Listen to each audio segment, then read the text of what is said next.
صلح حدیبیہ کا موقع ہے، حضور عمرے کے لیے تشریف لائے، حدیبیہ کے مقام پر آ کر اونٹنی بیٹھ گئی، اونٹنی نہیں ہل رہی۔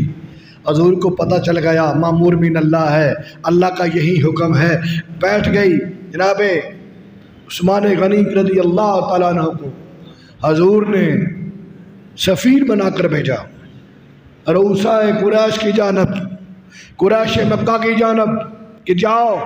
انہیں بتا کے آئیں ہم جنگ کرنے نہیں آئے، ہم تو کعبۃ اللہ کی زیارت کرنے آئے ہیں۔ سبحان اللہ، سبحان اللہ۔ ہم تو عمرہ کی غرض سے آئے ہیں، ہم تو کعبۃ اللہ کی زیارت سے کرنے آئے ہیں، ہم تو حجر اسود کو چومنے آئے ہیں، ہم تو ملتزم سے نپٹنے آئے ہیں، ہم تو طواف کعبہ اور عمرہ کی غرض سے آئے ہیں، اس کے بعد واپس چلے جائیں گے۔ عبار بن سعید بن العاص کی پناہ کے اندر گئے آپ، ابو سفیان سے بات کی، قریش مکہ سے بات کی۔ قریش مکہ نے کہا اے عثمان آپ کے لیے اجازت ہے، آپ کے لیے اجازت ہے، آپ طواف کر لیں، آپ کے لیے اجازت ہے آپ طواف کر لیں، لیکن نہ ہم صحابہ کو آنے دیں گے بقایا، نہ کملی والے محمد مصطفیٰ کو آنے دیں گے۔ پتہ ہے بندہ جب اتنا سفر کر کے جائے اور اجازت ملے بھئی یہ 10 بندے طواف کر لیں باقی رہنے دیں، وہ 10 طواف کر لیں گے، وہ 10 طواف کر لیں گے، اتنا پیسہ خرچ کر کے جائے، وہ طواف بھی کر لیتے ہیں، وہ ملتزم سے بھی چمٹ جاتے ہیں، وہ باب زمزم بھی پی لیتے ہیں، وہ حجر اسود کو بھی چوم لیتے ہیں، لیکن قربان جائیں عثمان غنی رضی اللہ تعالیٰ عنہ کی محبت، وفا، دیانت اور عشق کے، کہا مجھے اجازت ہو، اور جنہوں نے ہمیں کعبۃ اللہ کے رب سے ملایا انہیں اجازت نہ ہو۔ عثمان کبھی بھی طواف نہیں کرے گا بغیر آقا دو جہاں کے، بغیر کملی والے آقا کے۔ ادھر 2 افواہیں پھیل گئی، ایک تو آپ کی شہادت کی کہ آپ کو شہید کر دیا گیا، اور دوسری صحابہ نے کہا آپس میں عثمان بڑے خوش قسمت ہیں، انہوں نے کعبے کا طواف کر لیا ہوگا، کعبے کا طواف کر لیا ہوگا۔ اب حکومت کو اپنے سفیر پر کتنا اعتماد ہے، کتنا اعتماد ہے حضور کو سفارت عثمان پر اور ذات عثمان پر اور عثمان کے کردار و گفتار پر، ان کی ایتھنٹکسٹی پر کتنا اعتماد ہے۔ مایا سے ابا سنو، میرا عثمان میرے بغیر کعبے کا طواف نہیں کرے گا، میرا عثمان میرے بغیر کعبے کا طواف نہیں کرے گا۔ صدیوں بعد آنے والے مسلمانوں کو سیدنا عثمان غنی یہ دعوت فکر دے رہے تھے کہ جو لوگ تمہیں رسول اللہ سے کاٹ کر کعبۃ اللہ لے جانا چاہیں ان کی بات میں نہ آنا، جو رسول اللہ سے جوڑ کر تمہیں کعبۃ اللہ اور اللہ تک لے جائیں ان کے ساتھ جڑ جانا۔ اللہ اکبر، یا رسول اللہ، جو تمہیں رسول اللہ سے کاٹ کر حضور کی نسبت سے جدا کر کے دین سمجھانا چاہیں، میرے بھائیوں غور کرو، وہ دین کی حیثیت ہی کیا ہے جس میں مصطفیٰ نہ ہو۔ مصطفیٰ برسا خیشرا،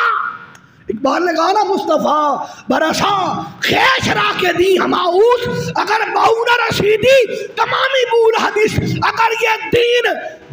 مصطفیٰ کے قدموں تک نہ پہنچائے تو دین نہیں ہے، یہ ابو لہب کا طریقہ ہے، اور اگر یہ دین مصطفیٰ کے قدموں تک پہنچا دے یہ ابو بکر عثمان و علی کا طریقہ ہے۔ اور یہی کچھ ہم بتانا چاہتے ہیں، اسی لیے دین کو تخت پر لانا چاہتے ہیں، اسی لیے غریب کا دکھ ہم لوگوں کو بتانا چاہتے ہیں، اسی لیے ڈاکوؤں چوروں کو کافر کردار تک پہنچانا چاہتے ہیں۔ عزیزان گرامی قدر، عرض کرنے کا مقصد یہ ہے وہ دین ہی کیا ہے، طواف ہے نا دین کے اندر، اب عمرہ دین کے اندر ہے نا،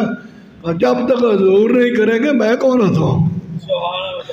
1400 صحابہ کو رب کی رضا کا سرٹیفکیٹ ملا، اس لیے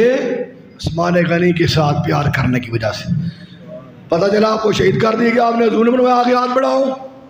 لقد رضی اللہ عن المؤمنین اذ یبایعونک تحت الشجرہ، کہا سونیا میں دیکھ رہا تھا جب تیرے غلام تیرے ہاتھ پر بیعت کر رہے تھے، میں ان سے راضی ہو گیا، میں ان سے اچھی بولو جڑے راضی ہو، میں ان سے رب نے کہا میں ان سے رب نے کہا میں ان سے راضی ہو گیا، اور جن سے رب راضی ہو جائے کوئی گلی کا چوڑا نہ بھی راضی ہو تو فرق نہیں پڑتا۔ رب نے کہا میں راضی ہو گیا، کس لیے؟ اے حبیب جنہوں نے تیرے ہاتھ پر بیعت کی، بیعت کس لیے کی؟ نماز پڑھیں گے، روزہ رکھیں گے، زکوٰۃ کریں گے، حج کریں گے، جہاد کریں گے، ابھی یہ بات نہیں ہو رہی، کہا عثمان کے قتل کا بدلہ لیں گے، عثمان غنی کے قتل کا بدلہ لیں گے۔ با مصطفیٰ کریم اپنے غلاموں کو اس طرح وفا کا اعزاز دیتے ہو، وفا کا اجر دیتے ہو کہ قیامت قائم ہو جائے گی لیکن صحابہ کی عظمت میں فرق نہیں آئے۔ جو لائے گا